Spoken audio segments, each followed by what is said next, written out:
ایمان اس کو نہیں کہتے ہیں کہ اللہ سے ہوتا ہے، ایمان اس کو کہتے ہیں اللہ کی غیر کی طرف سے آئی ہوئی مدد کا ٹھکرا دینا ایمان ہے۔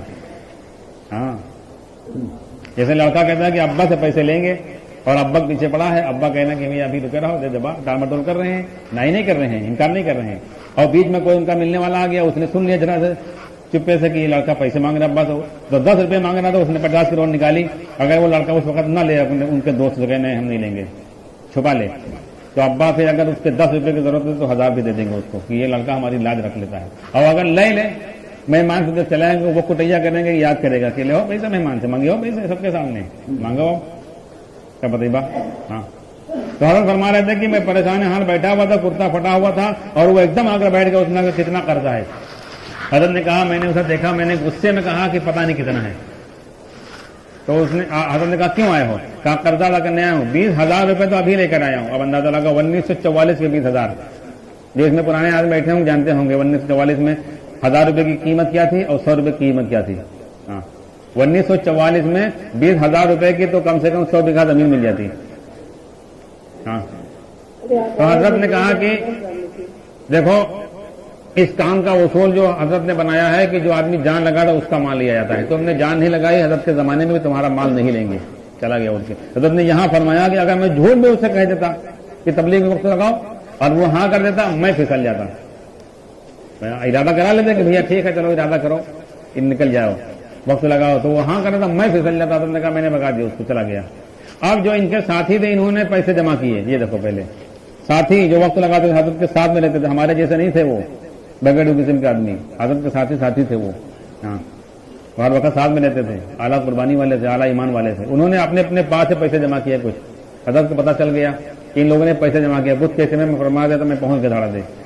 میں نے کہا کہ دیکھو اس کام کو بڑھانے کے لیے جو اصول توڑے گیا جہنم جائے گا، تو سب رونے لگے، تو کہنے لگے کہ ہم لوگ تو چندہ جمع کیا تھا کہ جنت جانے کے لیے، اور حضرت تو کہنے جہنم جاؤ گے، تو سب توبہ توبہ توبہ کرنے لگے، سب نے پیسے واپس لے لے، کہنے لگے اب یہ کام نہیں کریں گے۔ دیکھو مخلوق سے کسی سے نہیں لیا، اور یہ حضرت نے بات کہی کہ ہم تو اسباب سے کٹے رہنے دو، اللہ ہی سے لینے دو، اللہ سے حل کروا لیا تب پوری دنیا میں بات چلی ہے۔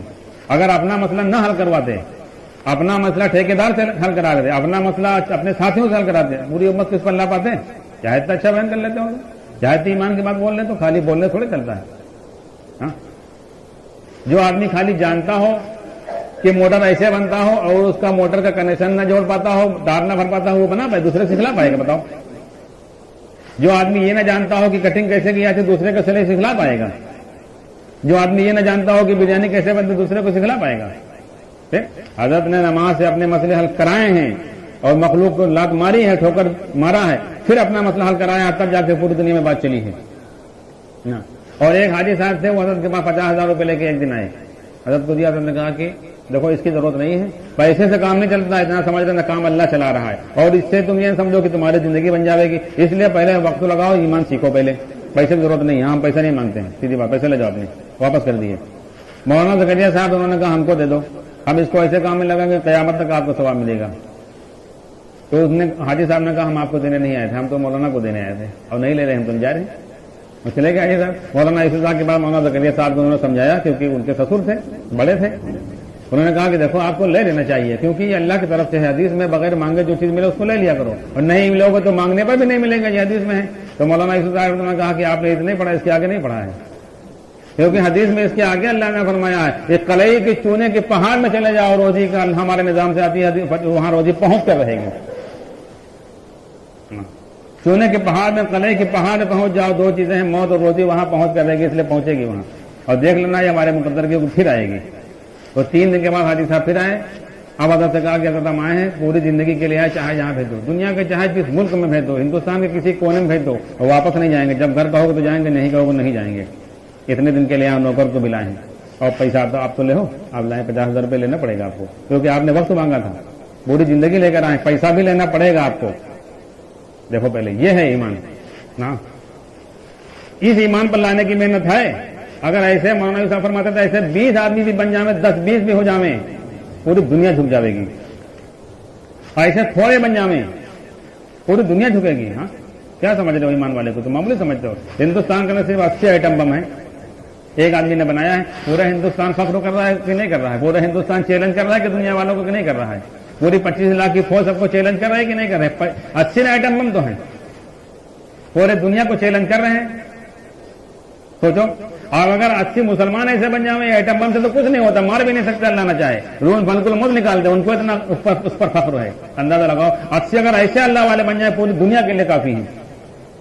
خواجہ معین الدین چشتی رحمۃ اللہ علیہ کتنی بڑی فوج لے کر ہندوستان میں آئے تھے، کتنے ہتھیار لے کر آئے تھے، کیا طاقت لے، کلمہ نماز کی طاقت لے کر آئے تھے. سارے ان کی سب چیزیں فیل ہو گئی تھی، اللہ نے دکھلایا ان کی کلمہ نماز سے جادو چلا کہ نہیں چلا.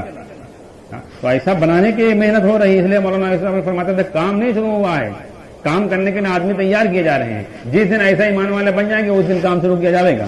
پہلے یہ سمجھو. اس لیے ایسا بننے کی محنت ہے، ایسا بننے کی محنت ہے، ایسا ایمان سیکھنے کی محنت ہے. اس لیے ہر کام کرنے والا اس زمانے کے اندر کام سمجھنے کے لیے مولانا یوسف صاحب کے پڑھو. مگر وہاں سے جو ساتھی آتے ہیں اس کو گھماتے، وہ بات نہیں بتلاتے، باقی سب بتلاتے ہیں. دیکھو پہلے ابھی جو ختم ہوا یہاں 12 بن کے جو ذمہ دار ساتھی گئے تھے، یہ بات نہیں بتائی، ساری باتیں بتائیں. اس کو بتا دیا کہ حیات الصحابہ پڑھنے کے لیے کہا ہے. حیات الصحابہ انفرادی مطالعے کی چیز ہے، لیکن بیان ایک ایسی چیز ہے بیان پڑھ کے بیان کرنا ہے. آپ کو جو بات چلانا چاہتے تھے مولانا یوسف صاحب وہ بات آپ نے بیان میں کی، وہ بات چلاؤ آپ.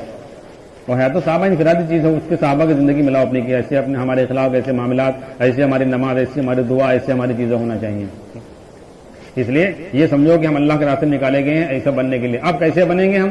اب ایمان سمجھنا ہے. ہمارے ساتھی ایمان جب بولتے ہیں نا، کہتے ہیں کہ ایمان بولنا ہے، ایمان سیکھنا ہے، ایمان بنانا ہے. ایمان سیکھنا ہے، ایمان بنانا ہے. یہ ایمان بن گیا ہے، ایمان بن جائے گا اس سے. کوئی آدمی باورچی کو بلا لے اور خالی وہ مسالہ اور سامان نہ لاوے، پکانے کا انتظام نہ کرے، خالی یہ کہے بریانی پکانا ہے، بریانی کھلانا ہے، بریانی پکانا ہے، بریانی کھلانا ہے، تو صبح شام جائے گا مہمان واپس لے کہ بھیا چلو ان کی بریانی ان کا مبارک ہو. ہاں ہم کو نہ چاہیے ایسے بریانی. ایسے تو 1000 برس بولتے رہو گے، ایمان کی ہوا نہیں لگے گی.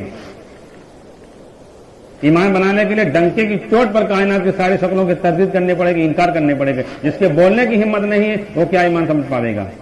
جب بولنے کی ہمت نہیں ہے تو مخلوق کے سامنے کیا تم ٹک پاؤ گے؟ جب بول نہیں سکتے ہو، انکار نہیں کر سکتے ہو، زبان سے نہیں کر سکتے ہو، تو ان کے سامنے کیا ٹک پاؤ گے تم؟ اس لیے سب سے پہلا کام یہاں شروع ہوتا ہے کہ ساری چیزوں کی نفی اور تردید کرنی ہے. ٹھیک ہے نا؟ وہ حضرت کے سارے بیان میں آپ کو ملے گی، اور باقی انشاءاللہ